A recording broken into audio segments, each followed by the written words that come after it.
Hello everyone, Jack here from Jack and Jan.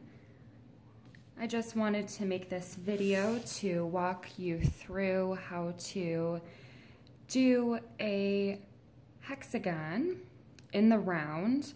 This could also be called a granny square hexagon. I love this pattern. It is super simple once you get the hang of it.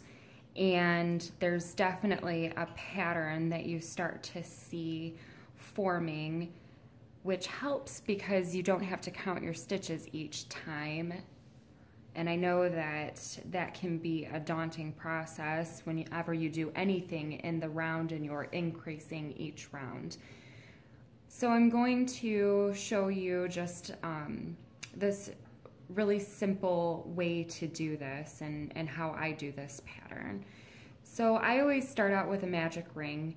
If you don't know how to do a magic ring, I do have a video linked on how to do a magic ring, and I also have a video on how to an alternative method to the magic ring if you just cannot get the magic ring down, which is totally okay. You can do it either way, it doesn't matter. I prefer the magic ring method. So this is how I do the magic ring. I loop over my 2 fingers, I cross, flip over. I take my hook and I stick it under the first, over the second, and I pull through, twist, I hold with my thumb, and there's my magic ring. I pull up on my working yarn here, get everything all straightened out. Now for this hexagon granny square, I'm going to be working in double crochet. So I'm going to chain 2, double crochet in my magic ring over my tail. You're going to want to do that because you pull your tail tight at the end. Chain 1, 2 more double crochet in the middle of my magic ring.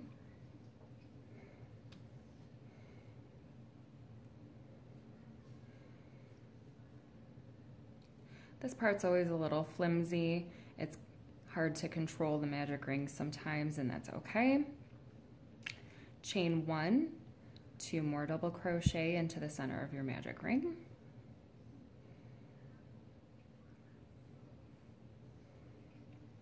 Chain 1, 2 more.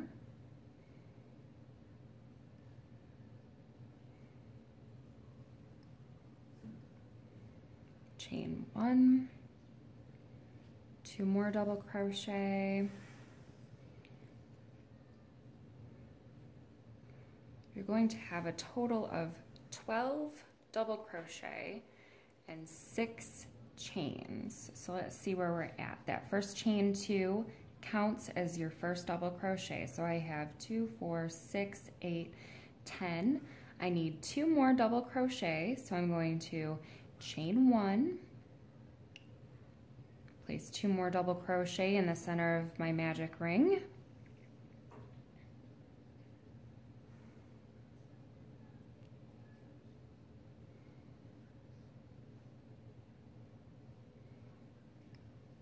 and then I'm going to chain 1 again.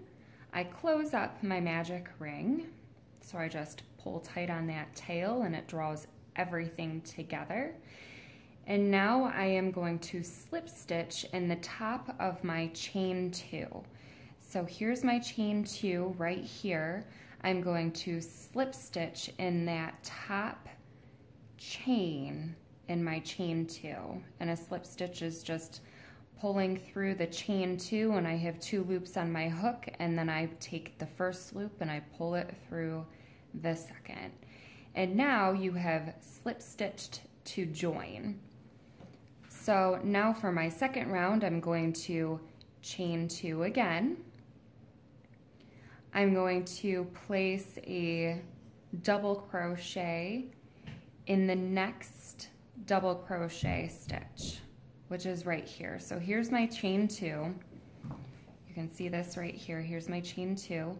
This is the next stitch that I'm going to go into. So I'm going to yarn over, insert my hook, pull up a loop, pull through 2, pull through 2, double crochet. Now I'm going to double crochet in my chain space. This is my chain space right here. So I'm going to double crochet in my chain space. I'm going to chain 1 and double crochet again.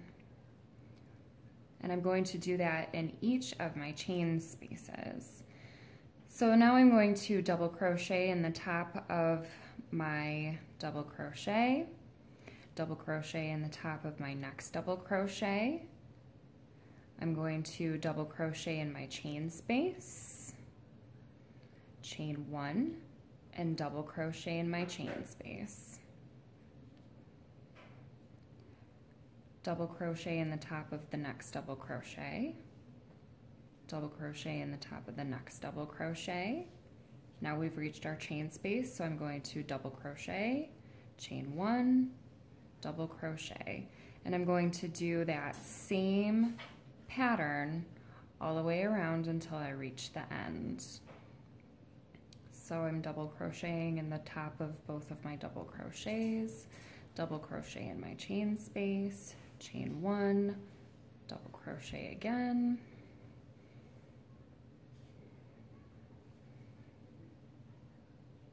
just repeating that pattern all the way around.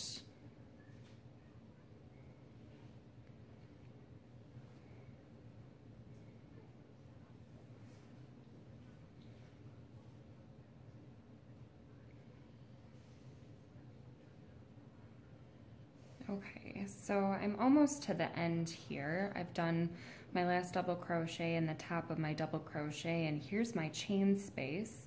I'm going to double crochet, chain 1, double crochet back into that chain space, and now I've reached my chain 2. So in the top of my chain 2, I'm going to slip stitch to join.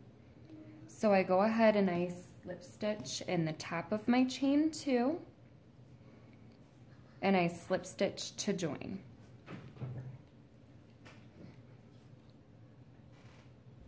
Now I'm going to chain 2, and I'm going to double crochet again in the top of my double crochets. So now I have 2 double crochets that I'm double crocheting in the top of. This right here is my chain space, and in all of my chain spaces, every time I'm going to double crochet, chain 1, double crochet. I've reached some yarn snot here. Let me unravel that a little bit. I'm going to double crochet in the top of all of my double crochets.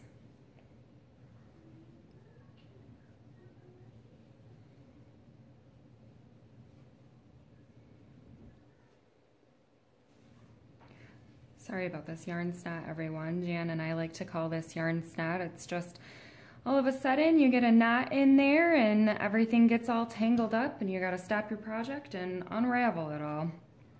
All the yarn snot at least, right? Sometimes you gotta cut it out and start all over again. So I've reached my chain space again, and I'm going to double crochet in my chain space, chain 1, double crochet back into that chain space. And now I'm going to double crochet in the top of each of my double crochets, just like I've been doing. And you can see the pattern forming where I can just tell that that's my chain space right there. So I'm going to double crochet in the top of my chain space, chain 1, and I'm going to double crochet back into that space. And then I double crochet in the top of all of my double crochets again.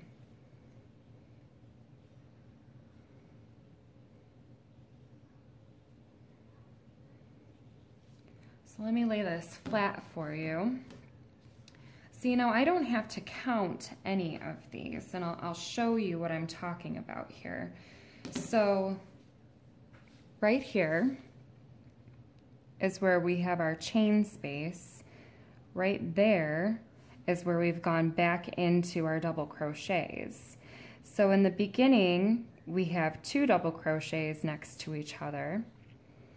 Then we have 3 double crochets next to each other.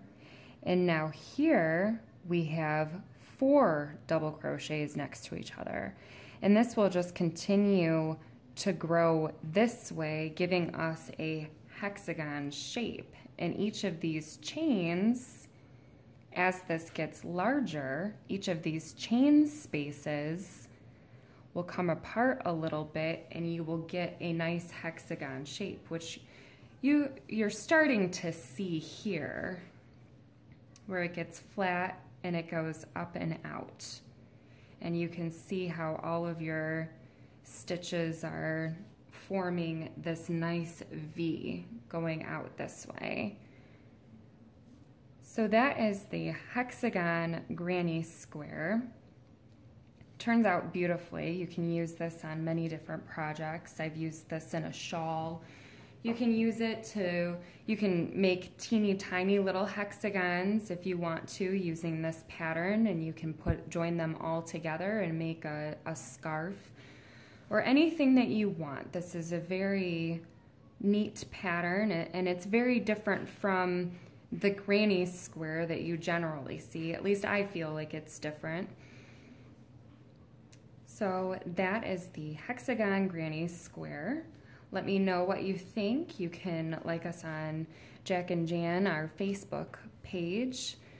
jackandjan.com is our website that you can visit us on. We have many paid and free patterns up. We're constantly adding new ones, and we would love for you to visit us and let us know how we're doing. Thank you so much.